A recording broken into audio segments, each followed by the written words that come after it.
Thank you for choosing MyHealthChecked. This video will explain how to take a rapid test for vitamin D. Before you start, please read the instructions including the precautions listed in the leaflet.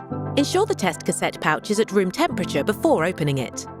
Check you have all components listed on the packaging and ensure you have a clean work surface to lay out your test kit. Taking your blood sample. Wash your hands with warm soapy water and leave the hand you wish to collect blood from in warm water for 2 to 3 minutes. Open the foil pouch and remove the cassette. Carefully pull off and dispose the cap of the lancet. Use the provided alcohol pad to clean the fingertip of the middle or ring finger at the puncture site. Position the safety lancet on the side of the selected finger. Press the lancet on the side from where the cap was extracted against the fingertip.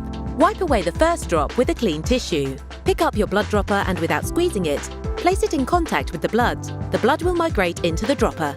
Try and avoid letting air bubbles into the dropper. You must not squeeze the bulb. Instead, fill the dropper to the indicated line. If you need to obtain more blood to reach the fill line, gently massage your palm toward your finger. Once you have successfully filled your dropper, align it with the specimen well marked S on the cassette and squeeze to release all of the blood. Unscrew the cap of the buffer bottle and add 2 drops of buffer into the buffer well marked B on the cassette.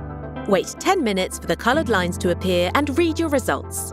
Compare the T-line intensity against the vitamin D colour card provided in your kit to interpret your results. Do not interpret the results after 20 minutes.